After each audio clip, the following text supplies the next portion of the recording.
Hello and welcome to AIL TV. This evening we are talking about movies. Not only movies, but seriously, when you look in Africa or East Africa, the films that are made from that region are very few. And I will also say that we do not have really a strong kind of filmmaking mechanism, or the film industry in East Africa is still very, it is growing. Let me not say it is small, it is very slow, but it is growing. And this evening I have got a very interesting guest from Uganda. And actually, to be specific, he is from the western part of Uganda. And as you know, in Uganda, the western part of Uganda, which is Bunyoro Kitara Kingdom, probably the most well-known kingdom and the most powerful kingdom, which was ruled by King Kabalega. Well, we had so many kings, but this Kabalega guy is the most popular one. We are going to talk about that later on. Now, I want to introduce to you a filmmaker, a businesswoman, a storyteller, and many more things. And her name is, let me get this right, Evelyne Cindy Magara Amooti. Yes, very long names, but hey, you know what? That's what it is. So, Cindy, welcome to the program. I want you to tell us your journey into filmmaking. Hello, everyone. Hello, viewers. As you've already been told, I'm Evelyne Cindy Magara Amooti. I started making movies in 2006. I think I can say I started in 2005. In 2006, I premiered my first film, which was called Fate. And I made Fate with a group of students whom I had studied with at Makerere. And then later on, after seeing the success that Fate got, because Fate was the first Ugandan film to go to Cineplex, the first Ugandan film to show on DSTV, African Magic then, that's how they used to call it. There was only one channel, African Magic, showing African movies. And so I decided to make my second film. And for my second film, I took it, which was written about a boy who was born of a Mnyoro mother and a non-Munyoro father. So I decided to go and cast it in Hoima and gave Banyoro a chance to act in the movie where they were going to use their language. So that was my second movie. It took me quite some time. So the journey is very long. I started making Windows of Hope in 2008, 2009, 2010, and I premiered it in 2011. So it took about 4 years. Then at about the same time, of course, I was doing so many other things. I was studying at Makerere University. I was lecturing there. I made a movie for the government of Uganda called Fair Play, and it was funded by the European Union. It's about the electoral process in Uganda. So that I can say is my third film, but I also working on it in 2009, 2010. Then afterwards, I made a documentary, a book for every child. That was also a commissioned documentary about the children in northern Uganda. And so from that time, I gave filmmaking a break and started brewing another project, which I think we will talk about later, if you allow me. So, Evelyne, you have mentioned a whole lot catalog of movies that you have made. Um, Yeah. I selected this film, Windows of Hope, because the title itself is actually very strong. And when I was going through the film, I just thought, okay, well, I'm going to concentrate on that while we talk about other things. But now, Okay. I just want to know, you know, making films, it is not very easy. And I wonder how you actually managed actually to pull this off. Because films, you need to get, you need to have money to start off with. And once you have got Mm. the money and all the support, then everything starts to fall into place. That means you will get Mm. good technical crew, you'll get good writers, you'll get. I'm not so worried about the acting bit because I can see in the film that you have made, all the actors and the actresses. Okay, you see, look, they didn't go to study film, but they're using their natural talents. And you, as a storyteller, you decided and said, well, look, I have to use the people that are available. We don't have to go for people who act methodically. But let us get to this question: how did you pull the thing off? I mean, technically, because it is very, very, very, very difficult to make a film, as you have said. You see, your films you have mentioned, it takes about 4 years or 3 years to make, but there are some films which actually take longer than even 10 years. So how did you do it? Yeah. How did you do it? Um, I think first and foremost, I'm getting like two questions out of what you're asking me. One is Yes. the fun aspect, two is the technical aspect. Um, both those aspects are complicated in Uganda. Um, Maybe to take you back again into history, being a storyteller I like, I end up having to tell stories once again.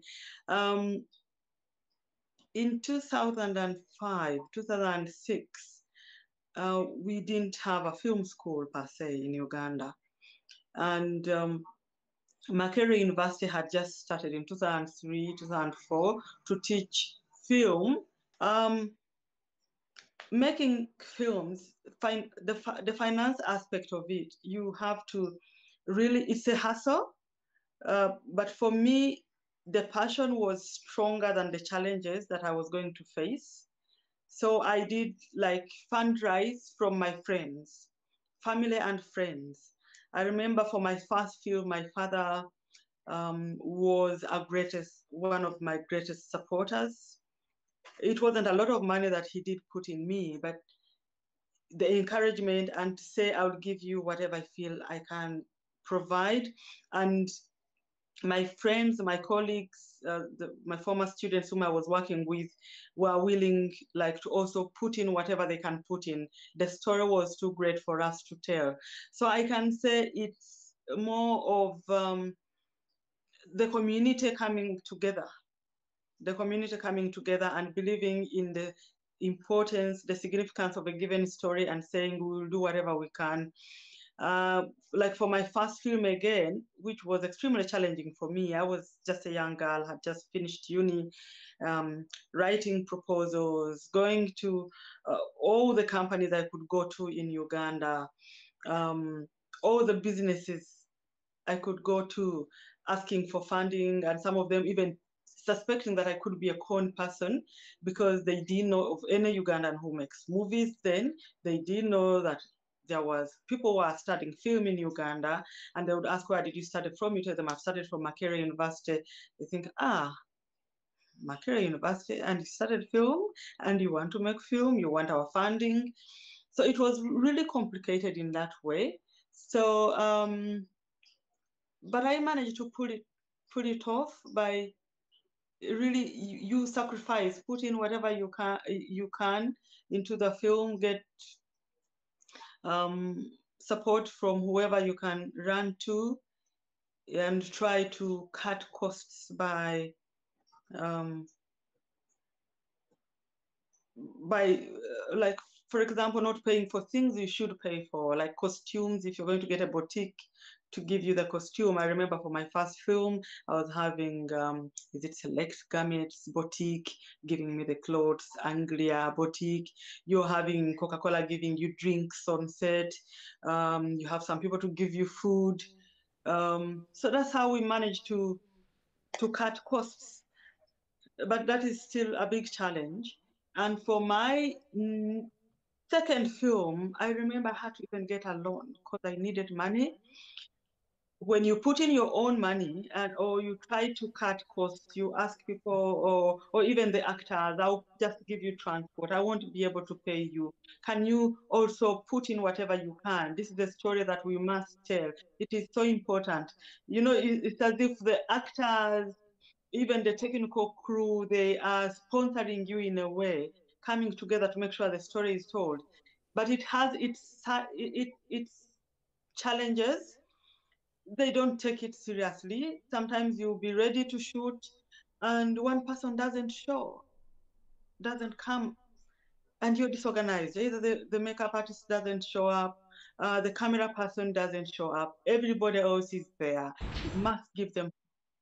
So I said, okay, for my second film, I'm going to have to pay people. I'm going to have to pay people. I'm going to have to raise the funds whichever way I can.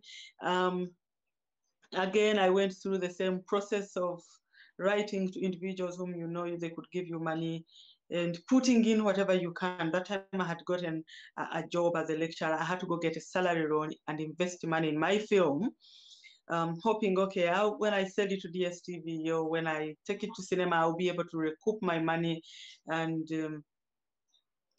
make things work, or at least the story will be out there. Um, so something like that. It's a hustle. It's You know what you're saying? It is very familiar to me because I know I grew up in Uganda. I things this time they have just taken a different turn altogether. As you are saying, sometimes there is no seriousness, but you maybe you are very lucky. Even when you pay people, even when you paid them, they might actually even decide actually to let you down. And I don't know how you managed with timekeeping because our problem is timekeeping. But I just want to go back to you have just mentioned that you you you were a university lecturer. Are you still a university lecturer now as we speak? yes, I am. I am. I'm so, can I say, fortunate that when I finished uni, all I wanted to do was to tell stories, was to make films. People around me thought I was really crazy. They're like, you want to make films? You never earn anything from your films. But I wanted, because I studied literature at Makerere University. And in due course, in my third year, the beginning of third year, we are told a given number of students is going to start a film. I'm like, huh, and my name is there. Why? They had used a certain criteria and chosen the best performing students and put them in a film class because of the intensity of the professor who was going to. He thought the course would be very intense, so she was teaching it for the first time, and she wanted students who are already maybe performing well or already excellent in certain things. So film to me came as maybe a blessing or as the most practical thing for me to pass my messages across, because I had always wanted to write. I even had drafts of novels in Runyoro. I was writing, I think, then for Uganda Femme Right. I remember going to, I hope you know Uganda Femme Right, Uganda Female Writers Association. It's an association that was, I think, formed by women, and it brings together all writers, creative writers in Uganda, both male and females. So I remember I wrote a poem there and I had to go present it there. that is the path I wanted to take, of a writer, of a creative. So when film comes in, I said, this is the best way for me to put all my stories, convert my stories into film. Of course, it's very complicated, and I've studied film criticism, I've studied screenwriting. I'm not so technical, but I know what a good film is from what we had studied, film criticism and all the film language and blah, blah, blah. So I had to collect or gather, put together a technical team, and most of whom were coming from shooting events, video, wedding, birthday party events. And it was so hard. So you tell the camera person, this is what I want you to do, and this is how you'll do it. And once the action gets interesting, the cameraman or a camera person just zooms in. You've not told them to zoom. It was so challenging in that way, but we both learned. We had to learn on the Okay. job. And I a know, lot of, I know. Yes, I do realize those challenges. Yes, and I really, but you are resilient. Now, you know what? You know, that was then. Now yeah. things are totally and completely different. Yeah. What I wanted to ask you is this: you know, you becoming a filmmaker, and after all that, attending Makerere University and stuff like that, you know, the mentality in Africa is very narrow. It's like of kind of a narrow-minded. You either become a doctor or an engineer or something else or a lawyer, somewhere around there. That's when they start to give you respect. So, how did your family take it when you said, I just want to go into making film after attending Makerere University? Um, uh, to be honest, I faced the same kind of challenge with my family, thinking possibly I should be an accountant. While studying at Makerere University, my father enrolled me or encouraged me to enroll for SCCA, but I didn't have background in accounting. He is an accountant. That is his field. He just felt I would be best as an accountant. But again, I had gone to uni to do literature and English language because that's a Bachelor of Arts. That's the degree I was given, and I was given it on scholarship because I performed well, you know, what they call government sponsorship. I felt, and he wanted me to go and do law. I felt, I think, let me study what I passed, and this is what I should study. So I was studying it very well. In due course, my father thinks, much as that's what you like to study, go and do SCCA. You'll be good as an accountant. I enrolled, started doing a CAT, accounting technician. I did it for one semester. The good thing for them with whatever you do, you're given a certificate. I got bored. I didn't like it. I told my dad, you know what, this is what I've done. I've gotten this certificate so far, but let me complete my course. Once I complete my course, I'll continue with it. I'll be able to focus on it, and because doing two courses at the same time, I will end up not performing very well. He said, okay. By the time I finished uni, he wanted me to go and study law again. He's like, go back and study law. He sends me to his lawyer friend called Muhammad Mbabazi, a prominent lawyer in Uganda, to talk to me about it. But again, I wanted to be a filmmaker, and by that time I was already making a movie. I was in the middle of it. Then my dad especially, he realized, anyway, this is what my daughter wants to do. He told me, I don't understand what you want to do, but I think you're very passionate about it. Go on, do it. I will support you in whichever way you can. He bought me my first camera. And even when I was producing my first film, he supported me.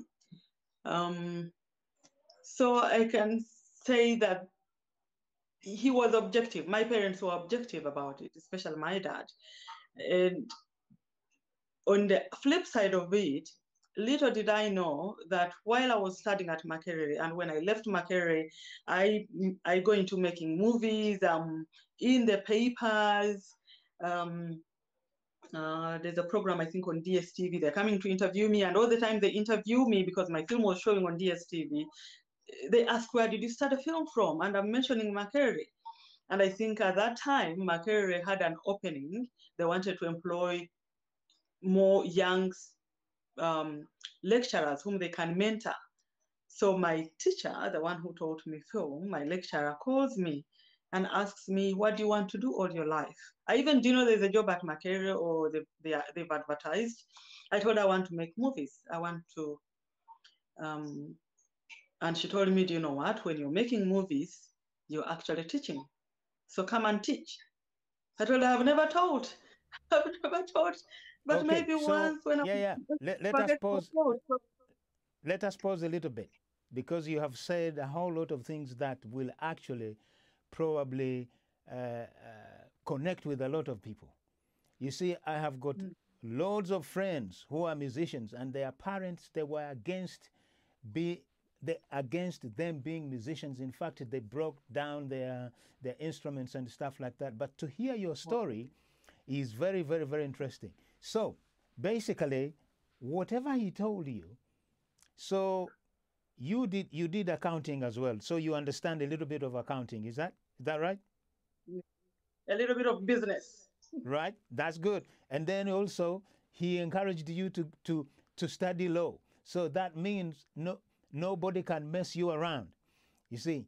But I didn't study it, yes. I didn't study it, but he wanted me to, because you could see he was still playing into that stereotype of someone must be a professional.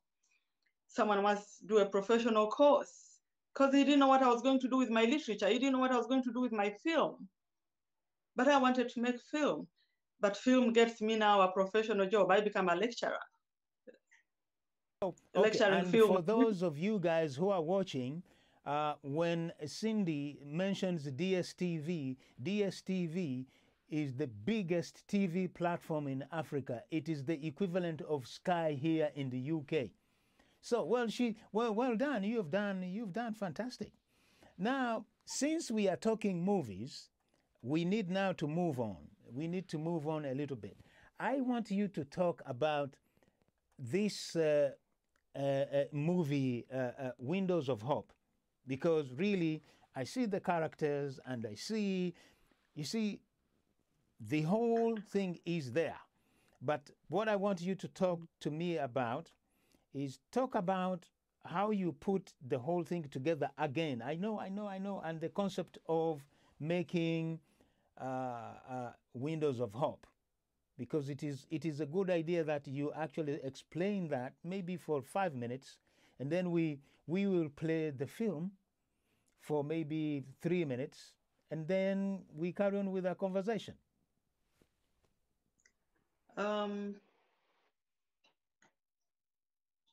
I hope I get you. I get your question very well.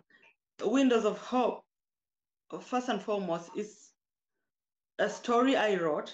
I wrote it, and it's basically located in Bunyoro, because it's about this Munyoro girl whose bad fortune ends up bringing into the city because she didn't go to school, and while she's in the city, she meets a guy in the city, and things happen. They fall in love. They make a baby. They don't know each other's homes, and as things continue to happen in the city, the boyfriend, now husband or partner, is given a transfer, and he abandons her with a child, and then she has to go back home where she came from in the village because she can no longer sustain herself in the city. Then back home, the reception she gets from the parents is really bad because the father is a patriarch, this traditional patriarch. First of all, he's embarrassed that is the second child, the daughter, is bringing home out of wedlock. And the first child she had and took home, they don't know the father. So they ask her, I hope this time we know the father. And she tells them, well, the guy was from a given place, and which is apparently a different ethnic group, and he never took me to his home, so I don't know where he I don't know where he is now. I can't go to his home. And that is the conflict. The father tells her, you must take this child where he comes from, because in our culture, a male cannot grow up at his maternal side. Or if he grows up at his maternal side and he ends up marrying his relatives, it is ominous. It can't happen. So because of their culture, again, now that Lady Alinda, the character in the movie, has to go looking for the family through asking neighbors or in the village. At least she knew the town where he comes from. She's able to return the child or take the child to his paternal parents.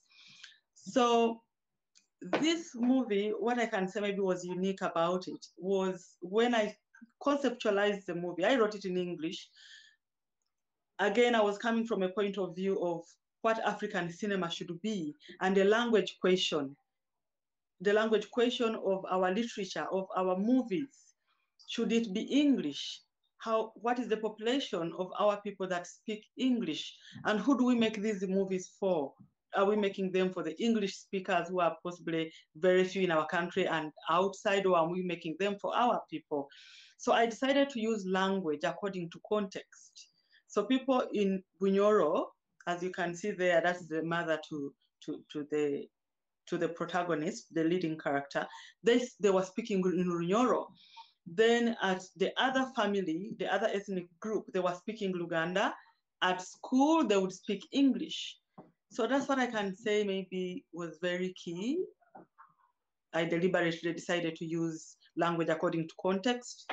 Then I also talked to the National Theatre, the Uganda Cultural Center, to give me equipment. They had equipment that they could support filmmakers with. So they were able to give me a good camera to use and give me a technical person to operate it, because they wouldn't allow any other person to operate it, something like that. And most important for me was in my studying of African cinema, the role of music in cinema. So I had to pay a musician to create a theme song. I had to pay a musician to create a theme song that you hear playing in the background of the movie, and repeating the name of the actor, of the leading character, Barugahara. What else? I think that's all. Maybe if another question comes up, I'll be able to chip in. No, it is good. But I must say, when you talked about the soundtrack, there are two pieces in that film which actually brings everything together. There is a piece that is actually played in a traditional way, but the piano is actually doing some kind of jazz lines. I was really, really, really impressed about that, because I am a musician, and also I do write stuff for films here and there. Oh, wow. Yes, and the one thing which is seriously disappointing me about the role of the music in the film in East Africa, producers, I don't know what they are, whether they have started or not. You cannot make a film about a village, or you cannot make a documentary about, say for example, in our case of Bunyoro Kitara, and then you start to hear music, Mozart, I don't know who, those kind of things. Believe me, my respect for that filmmaker it goes down zero. But you actually did. For that one, I must really say yes. You did very good thing. But let me ask you, because now technology has moved on. Now, if you are, we are going now to come back to what you are going to what, your project next. So, what have you learned from what you have done already? Because I know my questions are long, and we can see that these films, if they were to be remade, they will you will take them to another level. What have you learned actually in filmmaking? Because the technology is advanced now. Yeah, even though the technology is advanced, but you can still get it wrong if you don't get the right people. So I want you to tell me, in your filmmaking, from the past 3 or 4 movies you have made, what have you learned, and what will you not do in your next project? Because we are going to come to that project now. Of course, I've learned that you can't, first and foremost, you can't mess around with the story. The story has to be perfect. At least being a writer, I don't have a lot of issues with that. Secondly, you can't play around with the technical team. The technical team, of course, in filmmaking, usually people see the actors, but the people making things happen are the crew, the technical team. I want for my next film, my next project. I even did it at least with the EU funded project, Fair Play. Make sure you have a good sound man, make sure you have a good cameraman or camera person, make sure you have a very good AD, make sure you have a very good production designer. Significantly, make sure you have also a very good person to create the music, the soundtrack. For me, music plays a big role in supplementing the message of the story. I've tried at least my best from the first film to the last film. I want to take it to the next level. So I'm really looking forward to having the best there can be in all aspects. The question that I have not really asked you is this. Mm. As we speak now, you are not in Uganda. You are somewhere. Is it in Sydney, Australia? Yeah, Sydney. Okay, Sydney, so, Sydney, New South Wales, Australia. Yeah. right. So, what are you doing there? Like I told you, I last made my last film in 2012. That was a documentary which I was making for a Delphi program um, in Makerere, and I concentrated on studying. I did my master's there, and I think graduated with a master's in 2015. And in 2017, I enrolled for a PhD at the University of Sydney in Australia. And I've just completed my PhD in African cinema. I researched. Thank you so much. Yeah.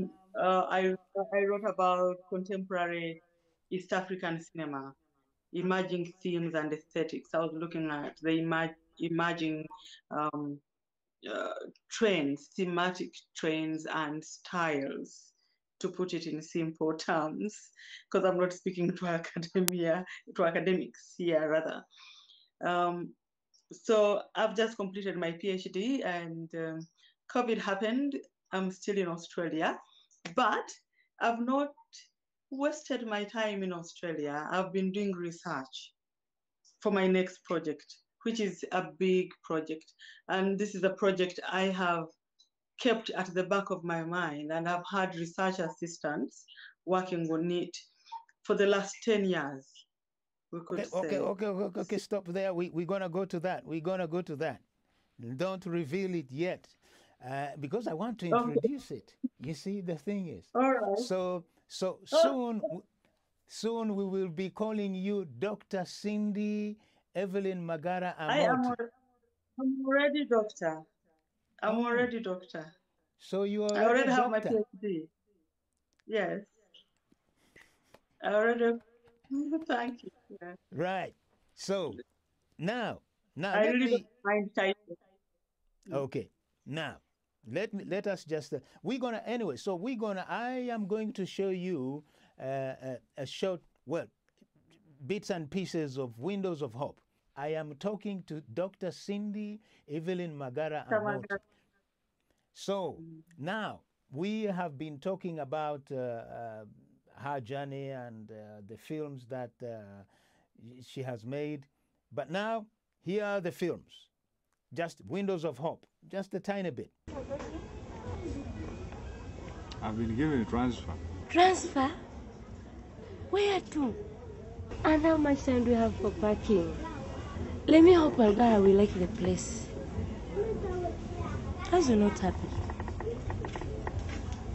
Are you joking? I'm not joking. I'll first go alone, see the size of the house. Then if you can get a job there, then come and pick it. Keep quiet. Keep quiet. Keep quiet, sweetheart. Keep quiet.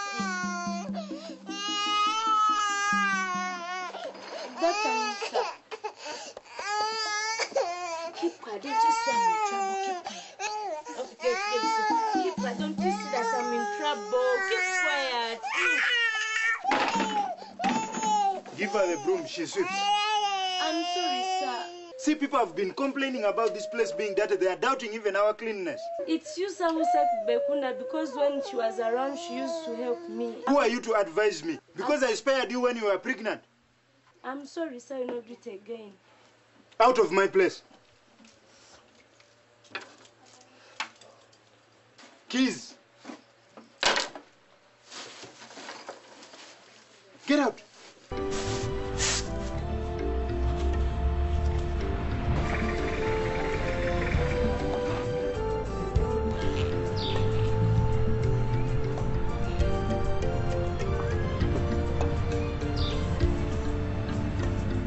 Yes, madam, how are you?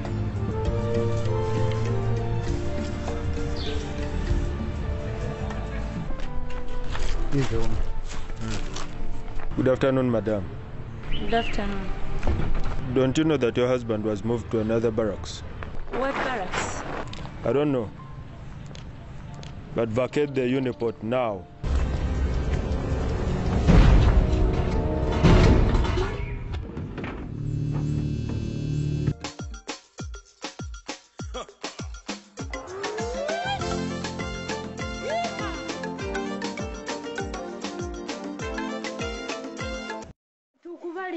One, two, three, big burger.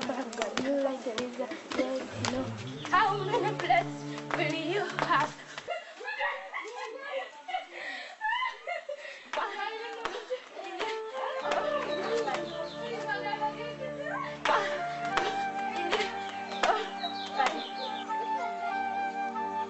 God, you're so great.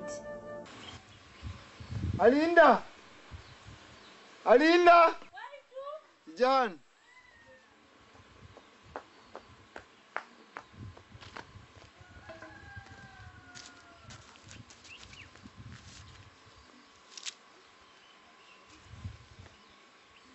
Mananga Alinda. Barugahara inageno mwavu.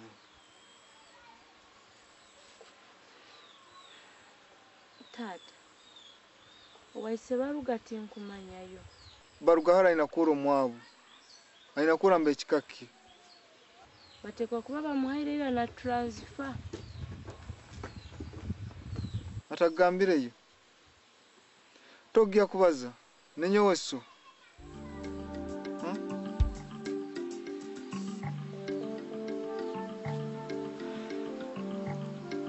Yekaragana ngamba nti ise atahe teacher mukyalo ekimu. Eibara lye bamwita Mr. Bogere balikoowa.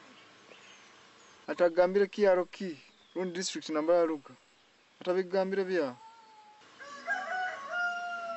owaabo niho katooke kabahabura bana bange kabahabura inywena mina kwegendeza muno nimukolagana n'abantu abo baina oluyayiyayi lwingi muno ntabahabule bana bange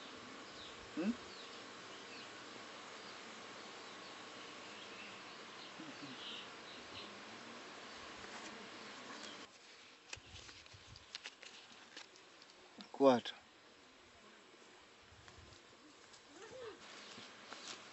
mtwali mwana ainakura mbe kikaki utagaruka hano nawe genda abaramuke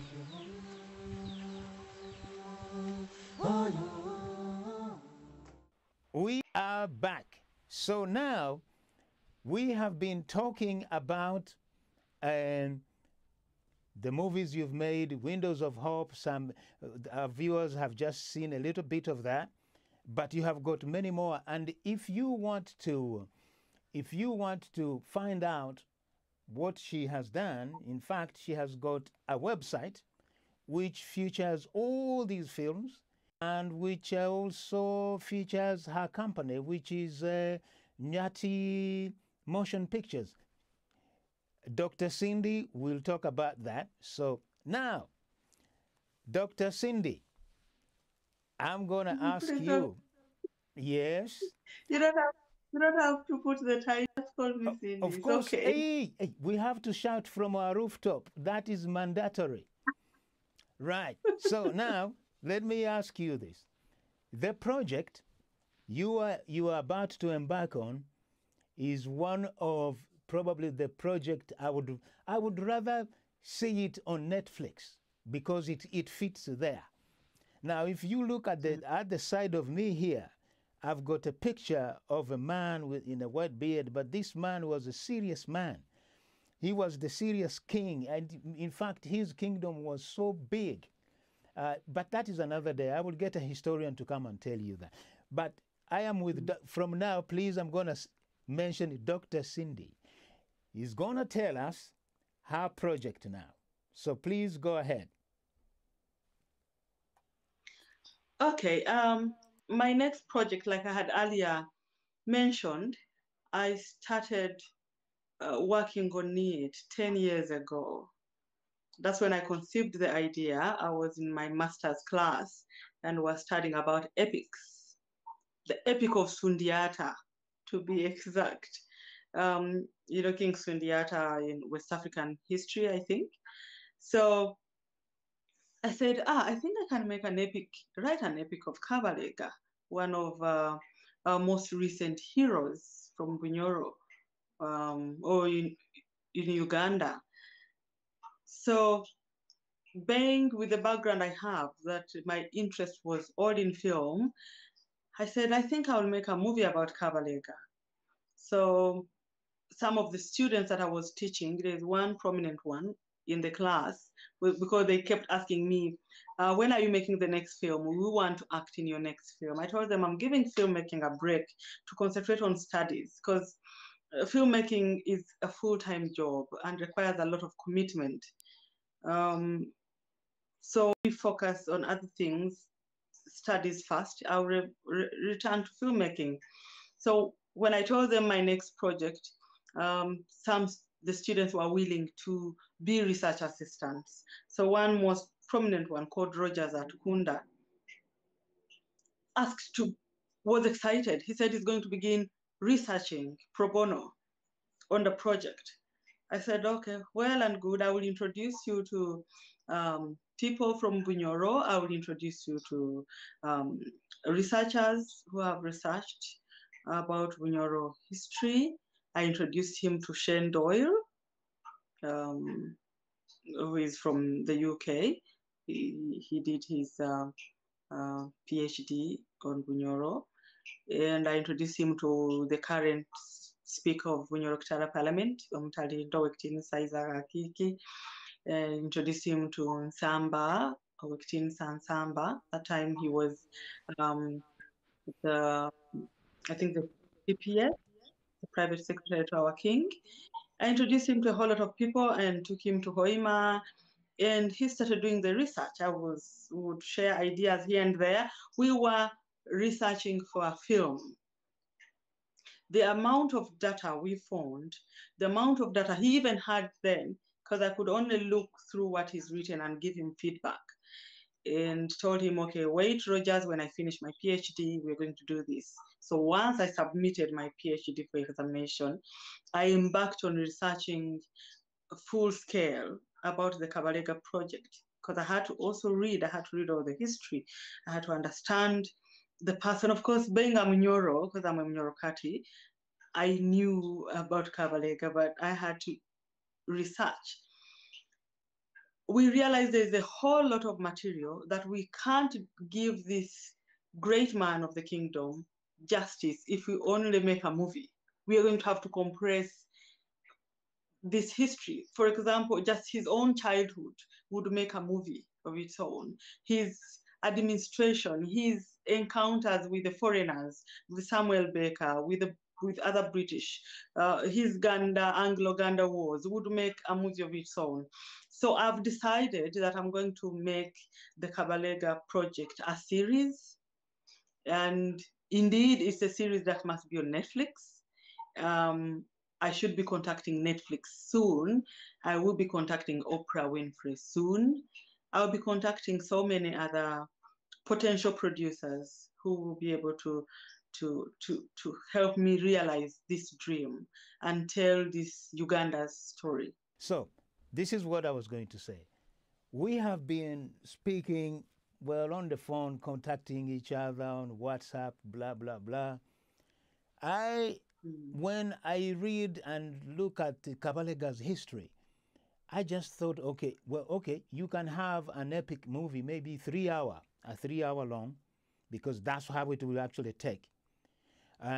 But also, then I just realized, you see, you have mentioned the people that you want to contact. Have you also thought about the History Channel?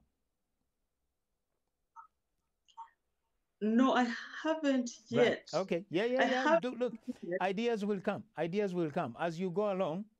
Now you have got this book called Shaking the Tree, which is good. It has got many contacts and a whole lot of things.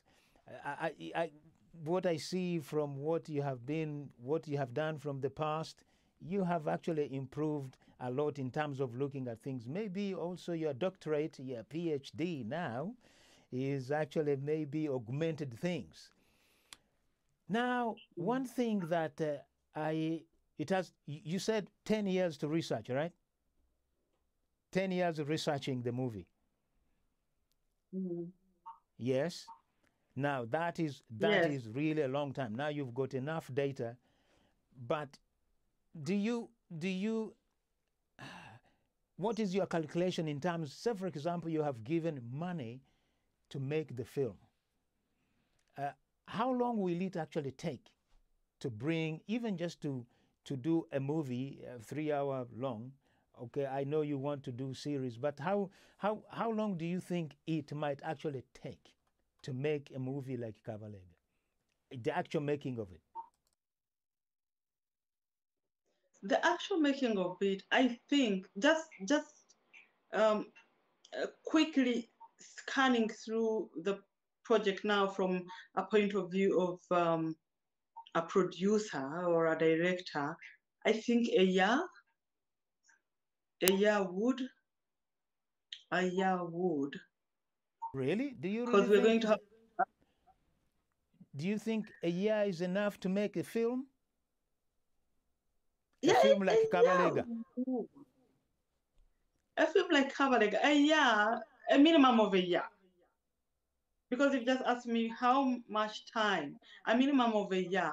But using, again, my estimate for this project, I'm looking between 3 to 4 years for the series, whereby within 1 year and a half, we should be able to begin releasing the first season, for example. We should be able to release the first season within a year and a half. and this is with a very organized team with all departments working at optimum best.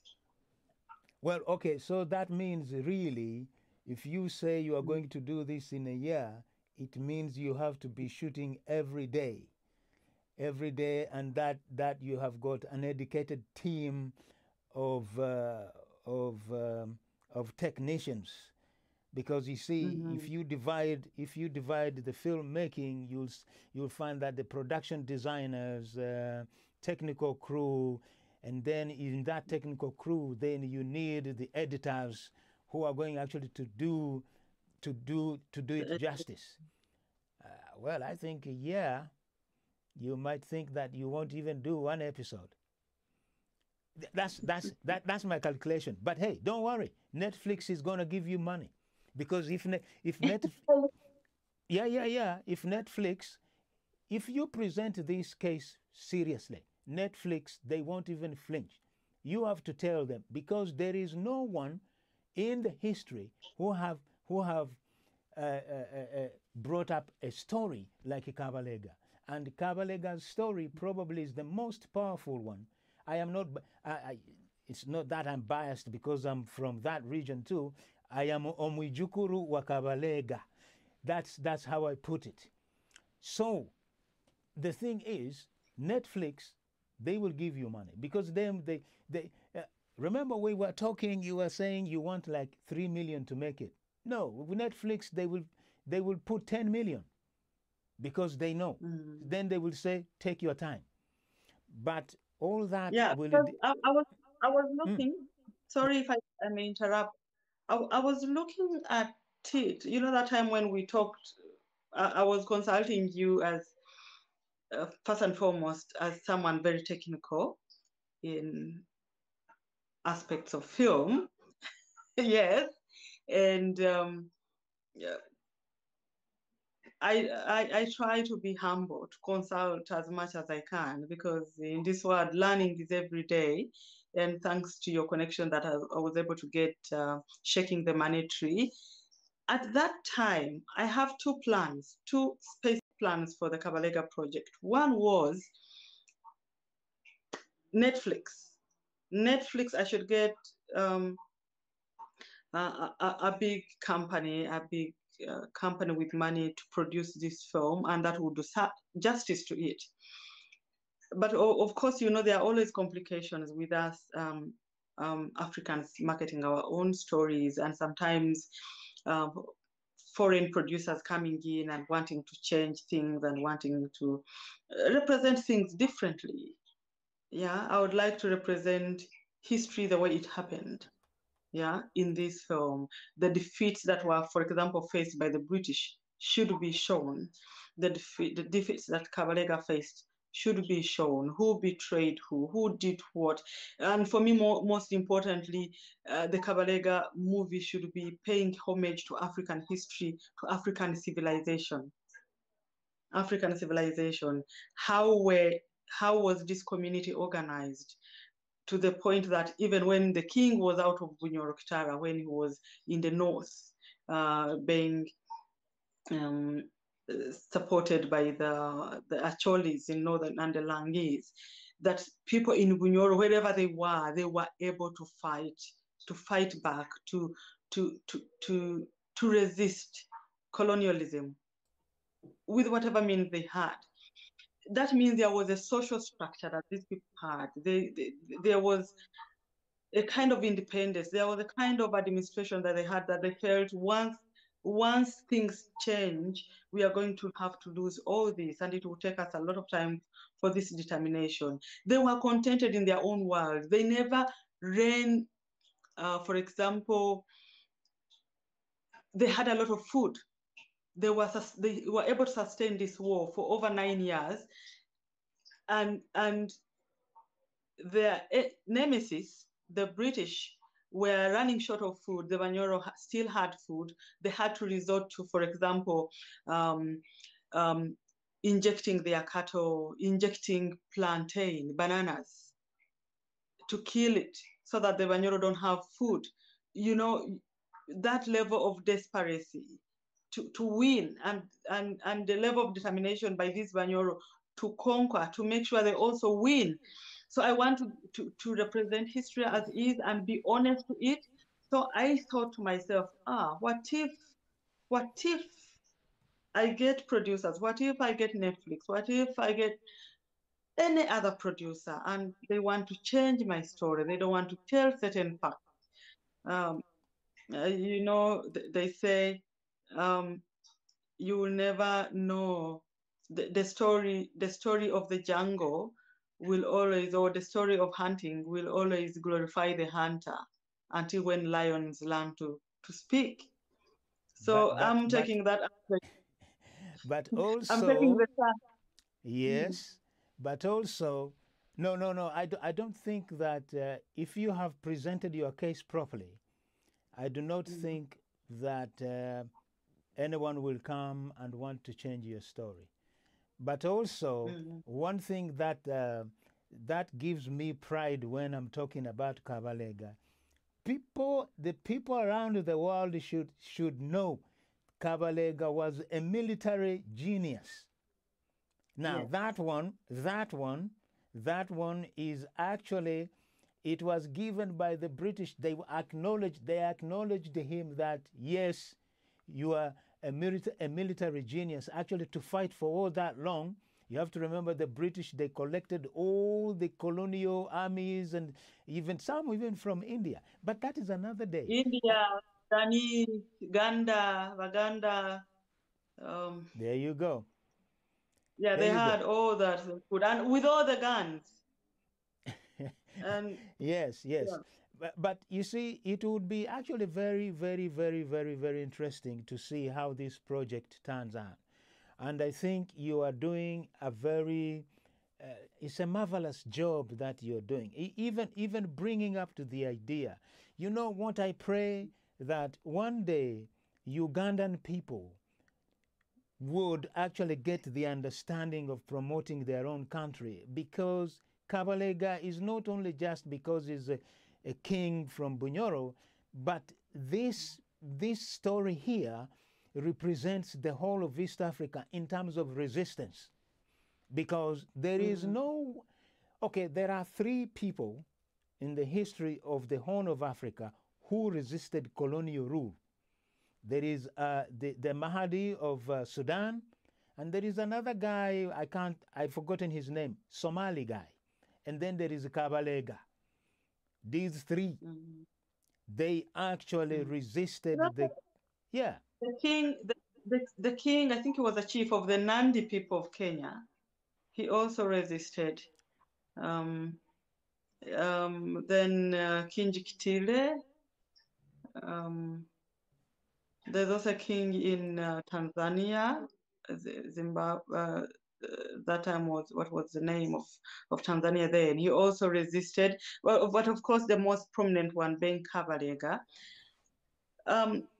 You cut me short. I feel I should complete this point that having had that idea that I may easily, I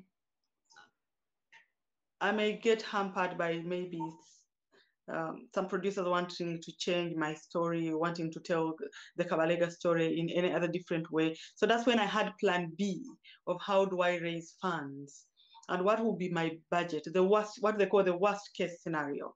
If I have the best case scenario, the budget may be unimaginable. But the worst case scenario at that time, I was looking at $3 million US dollars, which I felt I would have to devise ways of raising it in the country and out of the country. But like I told you, we're doing research. The project we are finally, we're in the final stages of working out estimates of what it will cost, and it's already above $2 point something million. So it may actually go up to 5. But all good. For me, what is very important is the story gets there, and it will be done. I've never failed before. I've done all my other films. keeping my hope alive and getting very determined, getting very passionate about a given idea and making sure I execute it to the last detail. The Kabalega movie is one thing that I must make. And I promise myself I've slept with this idea for over 10 years. The time is now. And very soon in 2023, Kabalega will be making 100 years ever since he died. And the other day I was listening to a program and someone was saying a hero lasts 100 years. So I think before Kabalega expires as a hero, it will be better for his history, his wisdom to be told, to be captured, and it will help to inspire a lot. And again, picking from the same credit of the importance of Kabalega, to me, working on this story and reading it and looking at Kabalega's just history of him as a human being, this is an East African, a Central African story. It was the great stories to come out of Africa. Because Kabalega can be compared to the great men of Africa like Shaka Zulu, Mansa Musa. That is the league he's in. And considering his connection, that his mother was from Bulega, which is now current present day Congo, he was a king of Bunyorokitara, at that time almost covering 3/4 of Uganda. He becomes king, recaptures Toro, makes Rwanda pay tribute to him, makes Ankole pay tribute to him, makes Busongora, Bukonjo pay tribute to him. So he's annexing all of them. He was controlling Buso. He was, Teso was paying tribute to him. He was controlling most parts of northern Uganda. And even when during the war of resistance, it is the people in northern Uganda who were part of the army who were supporting Kabalega. So in the end, the story of Kabalega is the story of entire Uganda. Buganda comes in here as partly like the antagonist. Kabalega was fighting, they were supporting the British. At a certain point, they realize, like King Mwanga realizes, the British are coming to take our nations. He joins Kabalega. So the whole story of Uganda is together. This is a Ugandan story, this is an East African story, this is a Central African story as well. And I hope Very you know well. the connection with Kenya. Yes. Very well, very well, very well. You have put it very well. I have to tell you, let us not worry about 100 years that Kabalega's name will disappear. Kabalega will remain forever a hero because he's in the history books. He's everywhere. I'm not worried about that. Anyway, we are running. Okay, we have come to our end of our program. We have actually clocked 1 hour. Nice.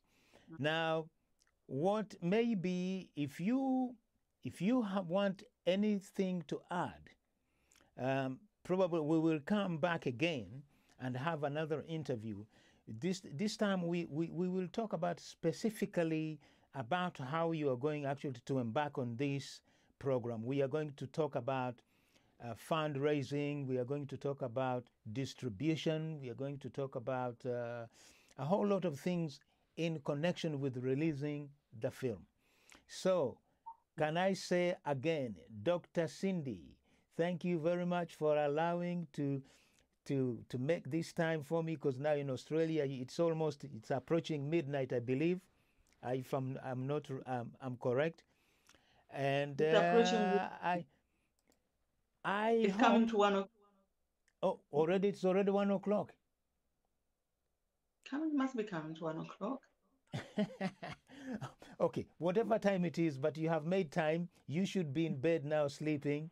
You've just said no. I have to make this interview. I am very, very, very, very, very pleased, because what you are trying to do, it is not only, as I said, let me add again, it is not only for East Africa or for the Bunyoro. This is for the whole of Africa and the entire world to know that there was a man called Kabalega, the fearless. In fact, we call him Entale ya Bunyoro.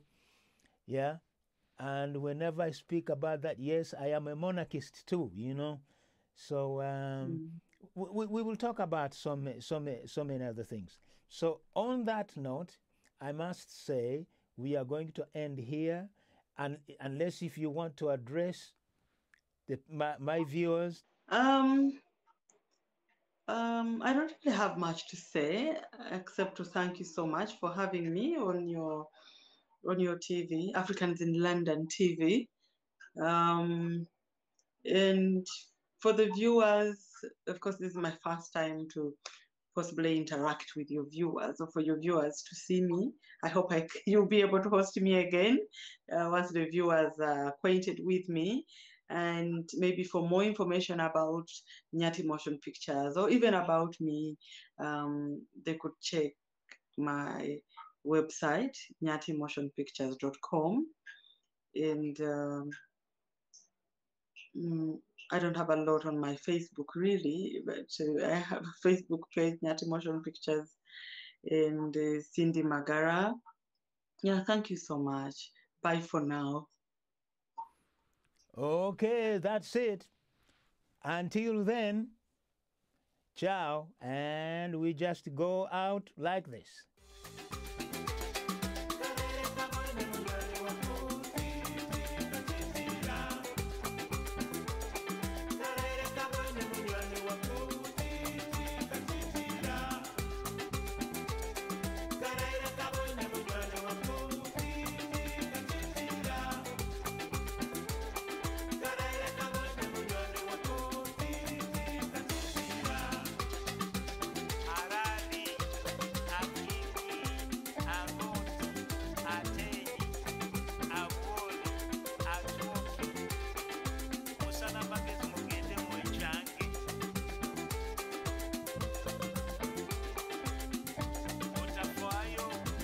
Kama sindi mike changa, yeah.